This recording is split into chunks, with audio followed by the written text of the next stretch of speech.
of you state and spell your first and last name for the record? First name is Garry, Garry. Last name is Dale, Dale. Thank you, sir. Whenever you're ready, Mr. Duane, you may proceed. Thank you. Sir, back in September of 1996, how were you employed? I was working for the Las Vegas Metropolitan Police Department at that time. And how long did you wind up working for Metro? 25 years total. September 7th of 1996, what was your assignment? I was assigned to a bike team on bicycles on the Strip, Las Vegas Strip area. Is the uniform similar to the ones they have today where you're wearing the yellow shirts, or were you wearing something different? Yellow shirts and black pants. Direct your attention to right around 11 p.m.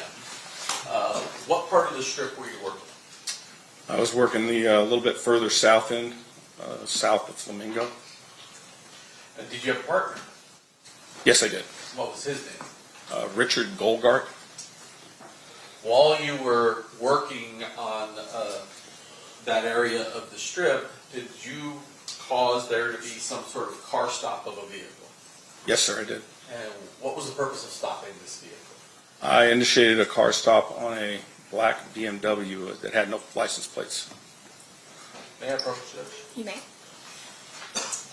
First, I'm going to show you what the emergent state's proposed exhibits 1 and 2. Now, there's some obvious markings on here, but these appear to be two aerials of the Las Vegas Valley from generally around the time period of the 2096 area. Yes, sir. Accurately reflect kind of the locations that they're describing on there. Flamingo, Harmon. Yes. Move to admit 1 and 2, Judge. Any objection? No objection. So admitted. You may publish. I'm going to start with exhibit number 1. And right next to you, don't click it, but there is a mouse that you can roll around with a pointer. Can you generally tell me where this car stop occurred?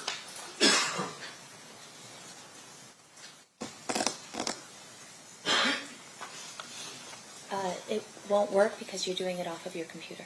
I have it plugged in. It works. There it goes. It will work. Just trying to wrap around the boulevard here. So if I told you that red dot's Harmon and Flamingo, or sorry, Harmon and Las Vegas Boulevard. Yes, sir. Our car stop was right around, I believe it was right around this area. So just south of Flamingo on Las Vegas Boulevard. Yes. When you approached the vehicle, did you recognize the occupants? No, I did not. Why did you stop this vehicle? It had no license plate on the back. When you approached the vehicle, did the occupants communicate with you? Yes. And did you, at that point, did you learn their identity? They told me who they were, but just as identifying them, not. Did you know them? No, I when they didn't. told you their names? They told us their names because we asked them their names, but I didn't know them. I had no knowledge of them before that. We ID'd them. As you sit here today, do you recall who they were? Yeah, Tupac Shakur and Marion Knight. May I approach? You may. Showing you grand jury exhibit number 3. Is that how the two of them appeared to look that evening when you approached them? Yes. In particular, Mr. Shakur is wearing, or has on, a very large gold necklace. Yes. Did you talk to him about that necklace? Yeah, we talked to him for a few minutes out there, and I just remarked to him, "Wow, man, that's a huge piece of gold," or something like that he had around his neck.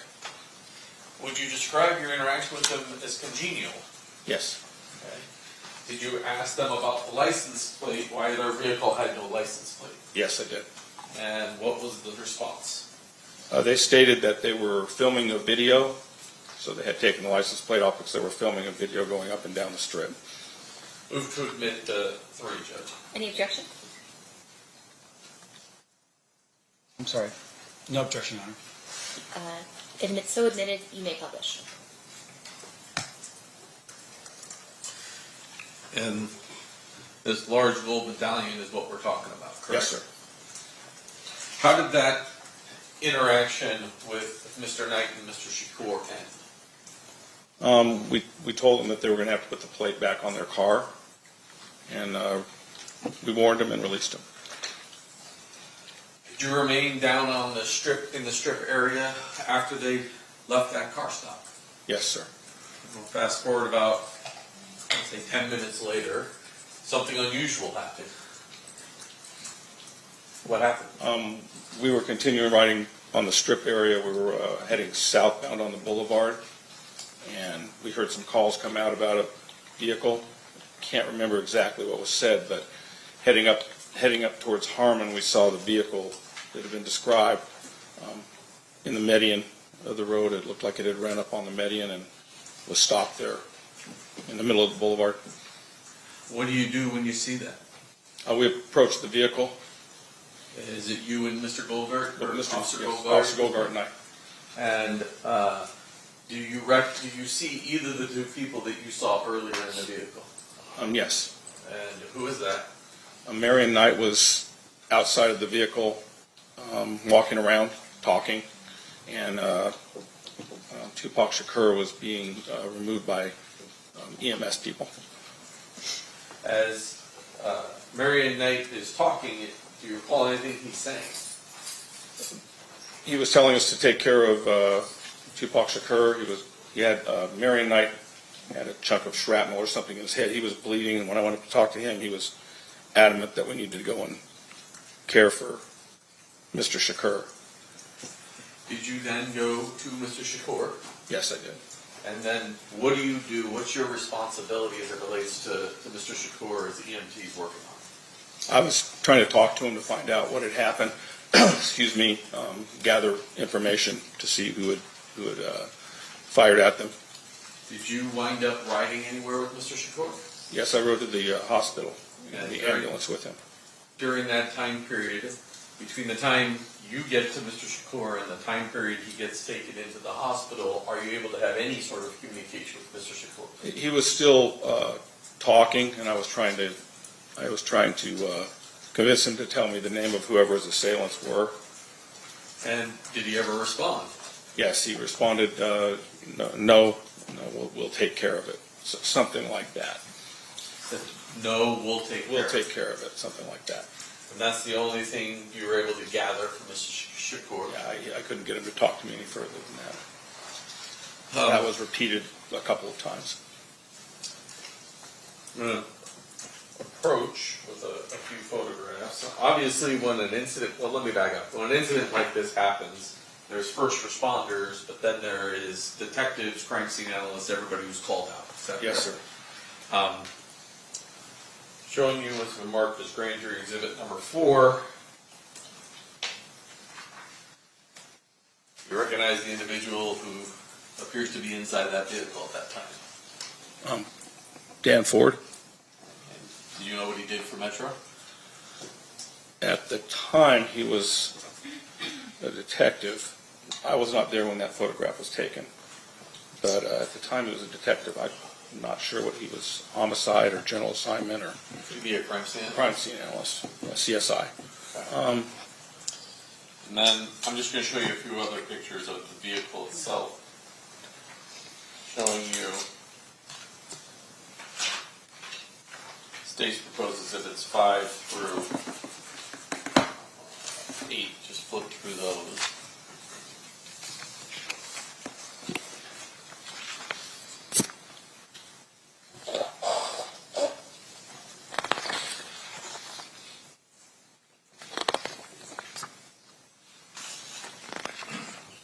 Okay. Is that how the vehicle appeared to you when you first arrived on scene? Obviously without people in it. Right. On the scene of the where it stopped in the middle of Harmon Boulevard. Move to admit 5 through 8. Any objection, Mr. Stant? No objection, Your Honor. So admitted, you may publish. And then finally, while you were at UMC, did you collect some personal items off Mr. Shakur? Yes. I'm showing you what's been marked as state proposed exhibit number 33. Do you recognize that? Yes. What is it? That's the objects I removed from Tupac Shakur. I impounded those into evidence. There should be a property report for those. Let's talk about that large gold chain we see in that photograph right there. The second time you came across Mr. Shakur, was he wearing that gold chain that's around his neck? No. And so you weren't able to recover that from him at the hospital? No. Judge, I'm just going to put up a few of these photographs. Okay.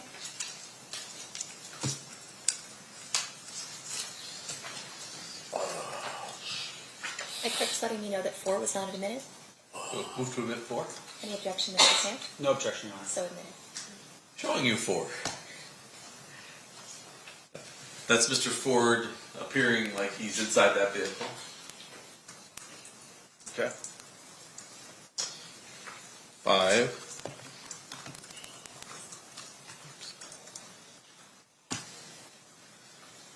That's the front of the vehicle. Yes? Yes. Sorry, she's typing down everything, so you got to answer yes or no. Apologies.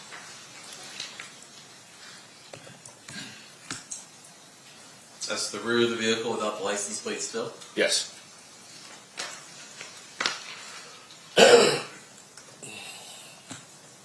Number 8 is the driver's side of the vehicle. Yes.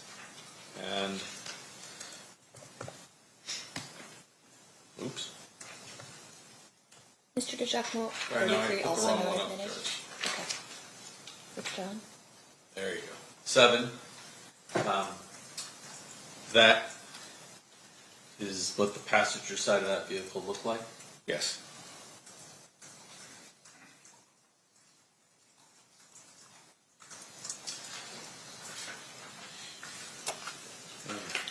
Finally, for you, 33. Those are the items you were collected off Mr. Shakur at the hospital. Yes.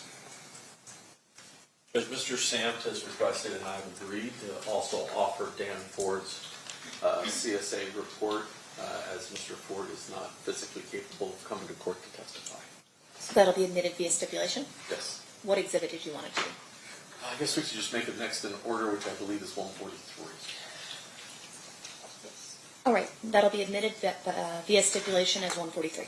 Thank you, Your Honor. No problem. I think 33 has been withdrawn. Okay, not in front of it.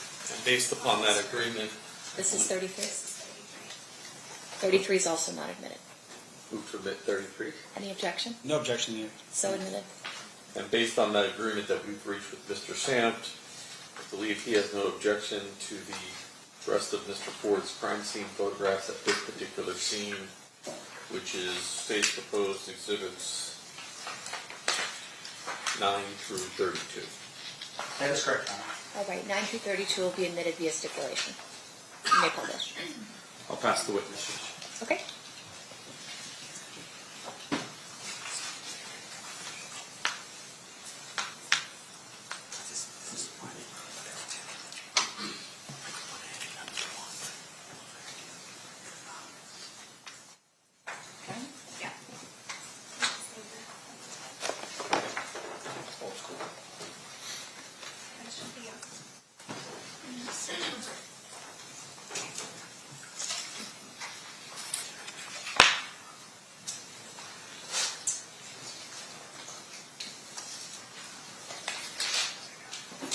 And you are Mr. Dale. Yes. Well, welcome back to the courtroom. Thanks. So let me ask you this. So how long had you been working for Metro until you retired, basically? Like 13 years? I see. And at the time when you were on the bicycle on September 7th, 1996, how long had you been working for Metro at that point? Yeah, I thought that's what you asked to begin with. Oh. I started in '83, so it would have been right around 13 years. I see. And obviously, when you are first a police officer, you go through an academy before you become an actual police officer. Yes, sir. And you learn skills and techniques and things to help you become a successful police officer. Yes. One of those things I would imagine would be writing reports. Yes. Now, fair to say, though, in this particular case, what you had seen, or what you had done was basically you saw a license plate that wasn't on a vehicle, you stopped them, you asked for their ID, and at some point you just allowed them to continue on their way. Yes. So there was no need to write a report about that. No. Okay. Did you write a report with regards to that stop? No. Okay. Now, when you were present at the scene and you saw the vehicle stop, do you know if any other vehicles were behind it? No, I did not see any other vehicles behind it, so I don't know. So there wasn't like a caravan or a line of vehicles behind the black BMW when you stopped the BMW? No. Can you describe for us a little bit about what the area was like on the night of September 7th, 1996? It was a pretty average night for the Strip as far as the amount of traffic flowing and things like that. Not particularly crowded or packed or anything like that. The area we stopped them in had some lighting, but it wasn't like right in front of a hotel or something that cast a lot of lighting on the area or anything like that. But, I see. you know, nothing out of the ordinary. So there was nothing out of the ordinary as to that particular date and time in terms of any special events going on in Las Vegas at that particular time? I'm sorry, there was always something going on the Strip, so I heard that things were going on that night, but I was really aware of them. Were you ever aware that on that particular night there was a championship boxing match between Mike Tyson and Bruce Seldon that was being held at the MGM? Yes. All right. And I would venture to say that that would be something that would have been briefed to all the police officers prior to you going on your shift for that night. No, we didn't really talk about it. All right. And then with regards to the amount of traffic, you're saying that even though this championship fight had taken place, in your opinion, there wasn't a lot of traffic on the Strip? Not more than ordinary. Okay. And when you say not more than ordinary, can you describe for us what that means exactly? So the Strip is always pretty crowded, or was at that time. So, that's why they had us out there on bicycles. It's because we could get in between in and out of cars. So I guess when we conducted the car stop, there was enough traffic that we felt comfortable that he was going to have to stop and pull over, that he wouldn't be able to just take off on us. Right. And that's the best description I have. That's why we rode bikes out there. So, but there was always traffic in that area. So it's always congested over there. Okay, and that's probably the best way to put it, right? It's still congested for Las Vegas, Yes. but it's normal for Las Vegas to Yes. be congested. Yes, sir. Okay, so it wasn't like, for instance, I don't know if you were around Las Vegas in 2020 when you could just take your bicycle and just ride down Las Vegas Boulevard with like no one around, right? It's not that kind Right. of It's not like that. All right. And when you say congested, meaning that cars could not go very fast because there's always cars around in that area. Yes. Okay. Now, in addition to that, your testimony was that you had arrived on scene, and then at some point you're actually in the ambulance with Mr. Shakur Yes. being transported to the hospital. Yes. And the hospital you were going to was UMC? It was UMC. Okay. Now, when a police officer first arrives on scene, is that police officer considered to be the primary officer until such time as they are relieved of that duty? Ordinarily, yes. Were you the primary officer at that particular scene? Were you the first officer on arrival? I don't really remember. There were so many of us that showed up like at right around the same time. There's just a lot of officers showed up there pretty quickly. Right. Now, I mean, you have a pretty clear memory of this. Did you review any records or have any meetings with the district attorney's office prior to your testimony here today? Yes, I did. I reviewed the records. Okay. And once again, you do that so it'll help you refresh your recollection as to what occurred 30 years ago. Yes. Okay. Even though this might be something that's unusual, right? You have a celebrity who's shot on the Strip. You still have to refresh your recollection in order for you to remember things. Some of it, yes. Yeah. And once again, you're doing that so you make sure that for this jury that you're accurate about what you recall 30 years ago. Yes. Okay. Now, in addition to that, you were shown a map, and I'm going to show you again here. This is State's Exhibit number 1. See this? Yes. Okay, can you tell me, this map, do you know if this map was the actual map in 1996 of the Las Vegas area? No. You're smiling. It's just a long time ago. It changes so much down there. Yeah. So we know that this is a map of Las Vegas. Yes. But you cannot tell us, for instance, if this is 1996. No, I cannot tell you Okay. that. So, for instance, on the top over here, this doesn't look like the Sphere, does it? No, Does it? no, Okay. I'm sorry. And then down over here, does this look like T-Mobile or anything like that, as far as you can tell?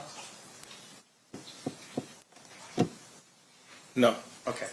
Now, and once again, I just want to make sure I'm clear for this, for the jury. This particular map, as it sits here right now, as it's here, for instance, we have what looks like down here at the bottom. I'm pointing where the MGM label is right here. Do these look like bridges or walk bridges over the streets? I can't really tell. Let me just scroll here real quick. Does that help you? Yeah, they do look like walkways. And fair to say that those walk bridges in 1996, people were still walking on the streets, crossing like pedestrian crosswalks, right?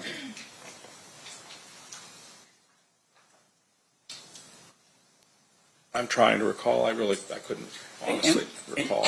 yeah, I remember them taking the crosswalks out and putting those walkways in. Right. I remember when they did that, but I don't remember the year they did it. And once again, I'm not trying to, it's not a catch-in moment. No, I'm I not trying understand. to- Yeah, I understand what you're saying. I don't want to say something that I can't be sure of, but I remember when I was down there working, they no longer allow traffic to cross on foot across the strip because of all of the accidents that we had. So they put those walkways in when I was still working. Right. Okay. Now, and just finally here, with regards to the, when you're riding on the strip and you're riding with your, with the other person that's with you, you said at some point you were made aware that there was a shooting that had occurred, and the radio traffic indicated that the vehicle you had stopped was potentially the vehicle that was being involved. Remember that line of questioning? Yes. Okay, can you tell us just really quickly here, based upon State's Exhibit number 1, and once again, we're not looking at it in terms of an accurate 1996 view, but just in terms of the streets. Can you tell us where you were at when you took off to wherever the vehicle was? And I'll just pull that here real quick so you can. Thank you. Sure. I couldn't really tell you where we were because my memory serves me, it was called out right around the same time as we were rolling up on that vehicle. Okay. There was shots fired call and vehicles involved, and then we rolled up and saw that vehicle in the middle of Harmon, And on when the you, boulevard. okay, and when you rolled up and you saw the vehicle, can you tell us other vehicles that were behind that vehicle? Were there any other, like vehicles in an entourage behind the black vehicle? There were several vehicles stopped all over the strip. It was cluttered with cars, so I I couldn't tell you if they were with them or not. Sure. Did other police officers aid in terms of securing the scene and making sure that anything of evidentiary value was going to be kept in that area? Yes. Because I would imagine it wasn't just you by yourself. Your Right. partner, other officers arriving on scene would have started to help as a team. Yes, sir. Do certain things. Okay. I have no further questions. Thank you.